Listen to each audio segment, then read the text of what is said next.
My name is Jalen Adams. I'm a senior at Olympic High School. My name is India Williams, and I attend East Mecklenburg High School. My name is Jayla Soares, and I attend the West Charlotte High School. My name is Jamari Joyner. I'm a sophomore, and I go to Harding University High School. My name is Darius Lassane, and I'm a junior at Harding University High School.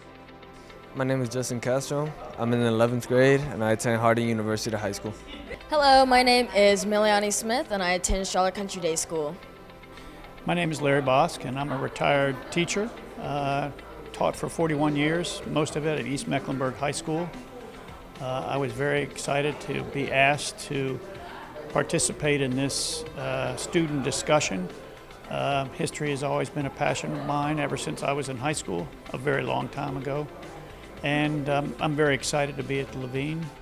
My name is Hannah Hassan. I am a poet, a storyteller, a playwright, and a speaker. I am also on the Levine Museum for the New South's Community Advisory Committee. I am excited to be here today because much of the work that I do in the world is centered around gathering stories so that we can preserve our history. So I'm really excited to talk to our students about history and about the future that they envision for our world and for their schools. I'm very excited to be here today.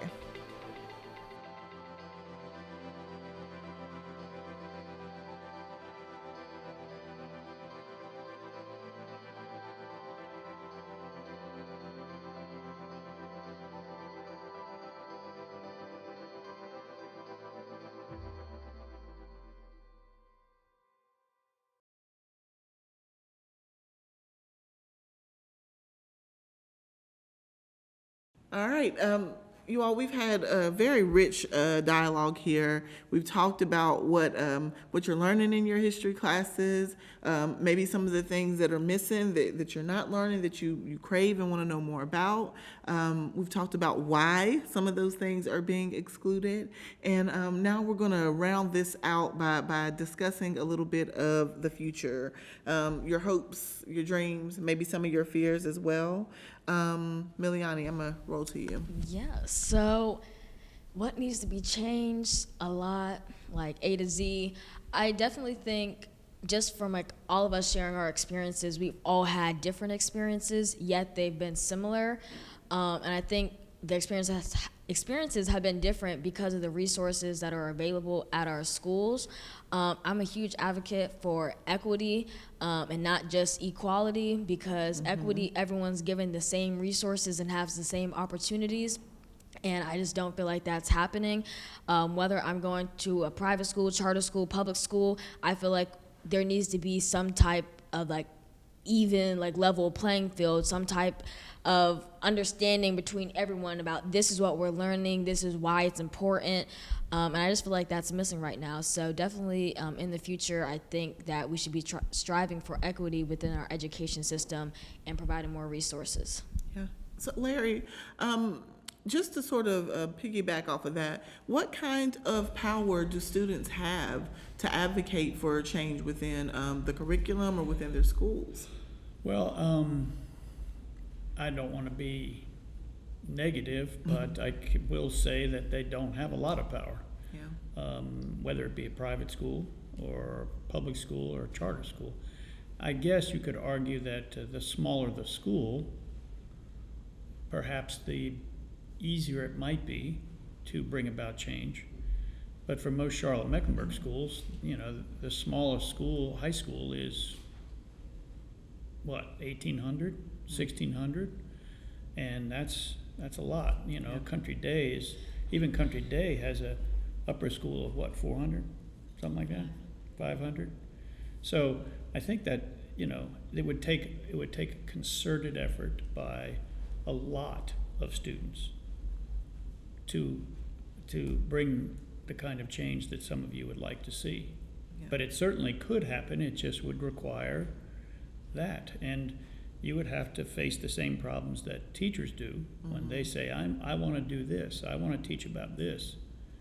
And, you know, we're fortunate that we are in Charlotte, although that doesn't necessarily rule out some things, but we could be as bad off if you were in Florida and you were asking those same questions. it wouldn't be, I would say, good luck, because it's not gonna happen. Yeah. But, you know, it would be a very, very difficult job. Okay. Were you gonna go? I just want to ask a quick question. All right. About that, do you think even getting a petition, I think that's what it's called, right? Yeah, a petition signed like by majority of the students, you think that would have any impact on the decision making?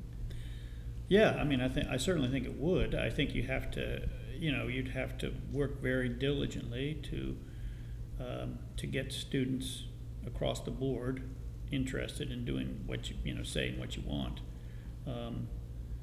And I think it would have an impact.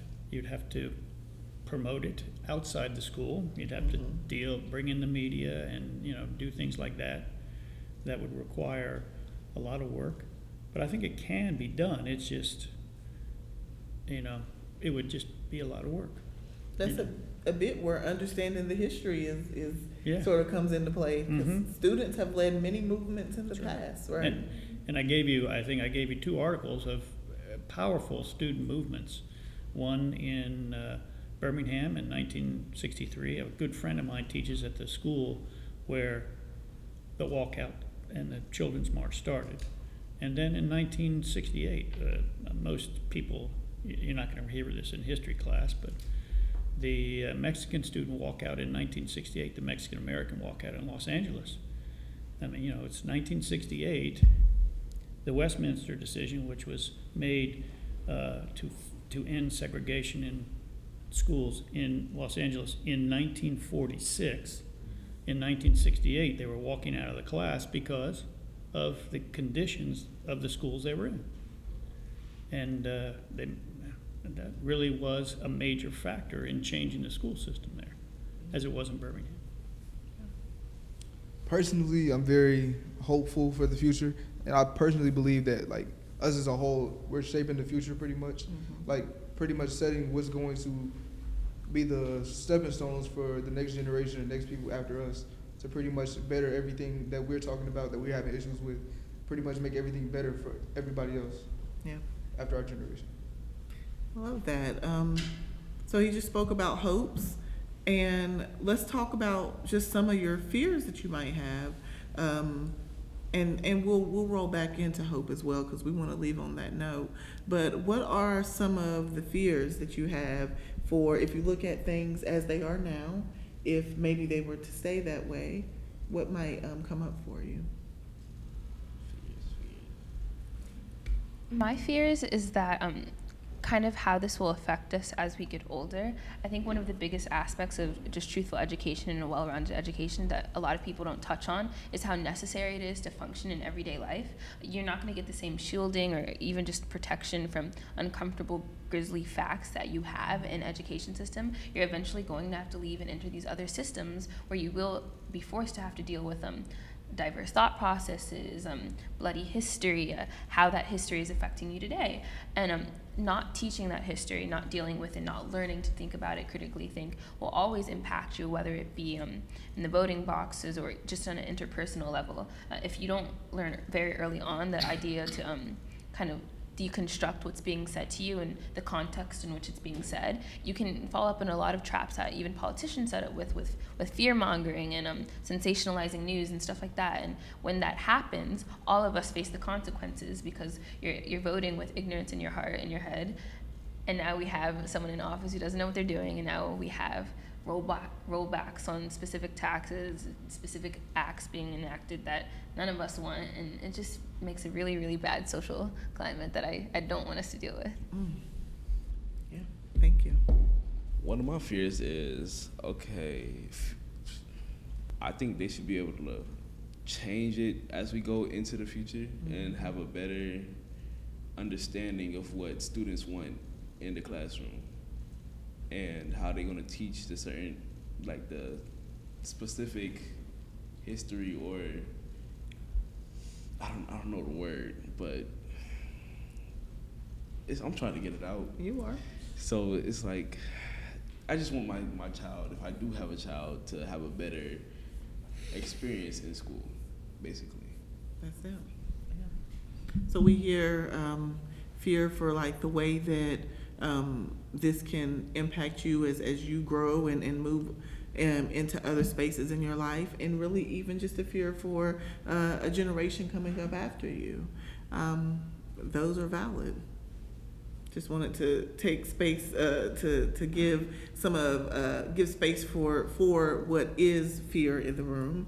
But let's move on to maybe hopes. Did you have a question that you wanted to present to everyone?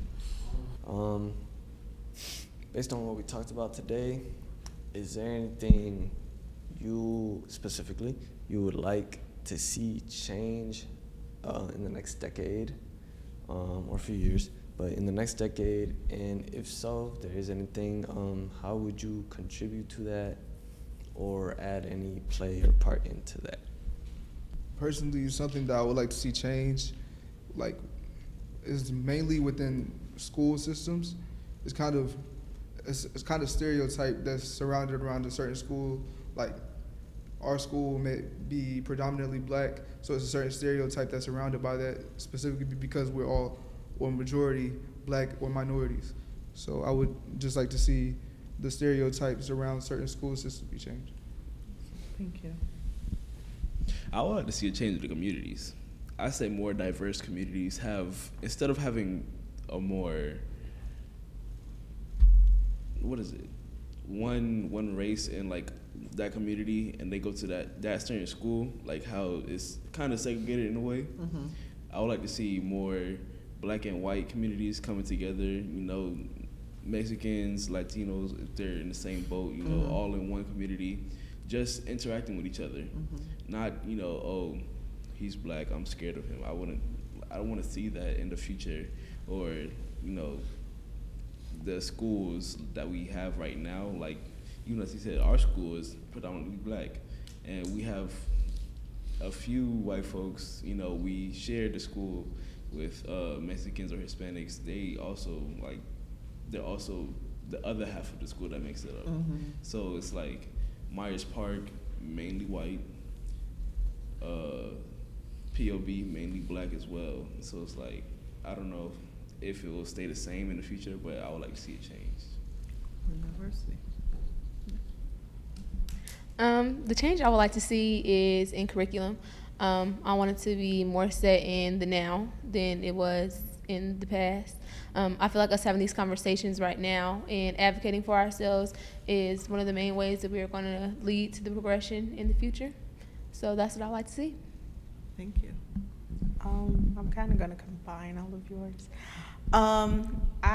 Like you said, I want to see more discussions taking place, even if it's like you have a representative come. I think every school outside of like student congress or student government that has people that are actually willing to speak on what they want to change. And if you have more people having these discussions like we're having today, then I think it brings more awareness to the school board and everyone that's over there that, hey, this stuff that you're hearing from a lot of your students, don't you think now it's a time to, okay, let's take a moment back, let's rewrite a couple of things and understand that this stuff is happening.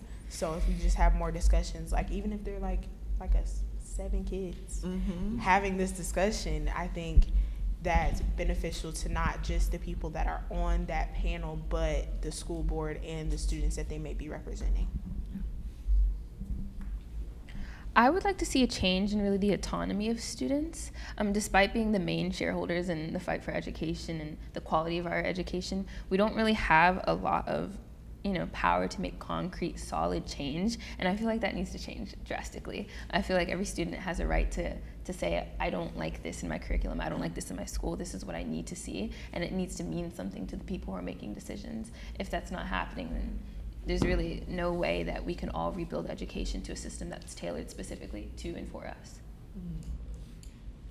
And I think for me, like, we've touched on a lot of good stuff. We talked about like self-segregation, like within communities, segregated schools, the perspective in the classroom. And I mean, I would just have to like echo everything that like everyone else has said. So I'm not gonna add anything, but I will say I think the way that like we get to that change is by working together like as a community. And I feel like that means, you know, not only getting teachers and students involved, but the younger generation. So once again, thinking about the middle school, the elementary school, thinking about education all throughout, thinking about our college experience, what's next for us, but also thinking about like how our parents can get involved. I feel like a lot of times, especially we're having this conversation like as students and we're asking like how can we make a change, but I think the question should more so I guess be phrased like how can we like as a community, as Charlotte, make a change, just because I feel like we can probably move more mountains that way, but yeah. I forgot to say earlier what I was like to see change, but adding on to what Jamar said, but little less having to deal with school, and more Charlotte-wise, also history-wise, because as y'all said earlier, what's happening now is going to be history someday. I don't like how Charlotte handles real estate and renovations, because you know they got all these new bars, all these new apartments. Every day for the past like 10 years, I drive by the same places. It's still the same abandoned place right here, same old neighborhood that needs to be fixed up. So, you know, I would like to see more prioritization to things that everybody knows, you know, you need to fix. And it's not even that. I just want to see more, like you said earlier, more cultures and communities mix. Because, you know, if you keep putting the same stuff in the same places and kicking people out, you know who's going to go, who can and will go to the new places, and everybody's getting kicked out or just can't afford to live there anymore. Yeah. And yeah, I'd just like to see more, you know, Charlotte to have a more open-minded state. And how I would contribute to it is I personally want to have a lot of, you know, things I want to do. My main being music, but I want to also do some type of real estate. I'm still looking into it, but yeah, I want to do some type of real estate, and whether that be help people of color find a home they really want, and you know, that's more of a local type, or get into renovating places like I said, which is obviously on a bigger scale, but that's just what I would like to see and how I would contribute to it. Many of the hopes and the dreams that I had at your age are being reflected in what you're saying now. But the difference is I didn't grow up in a space where I was given spaces like these to articulate them. And I believe that there is so much power in just speaking and manifesting your hopes and dreams for the community and the future. So in just you all showing up here today and giving of what you have learned and what you see and what you hope and dream for, you have put into our community, into our atmosphere, hopes and dreams that are tied to the diversity of our communities, to home, being a space that's here for all, to curriculum that reflects who you are and your experiences, to schools that look in a way that serve who you're trying to become, not what was. In coming and speaking on that today, you all have created that, right? So we've put that in the universe. So I am deeply inspired and empowered by that. This has been such a deep and rich conversation. Thank you all for sharing your experiences. Thank you, Larry, for sharing the history, really, and helping to provide a perspective that we might not have gotten if we didn't have someone who was taught in the classroom in this space. So.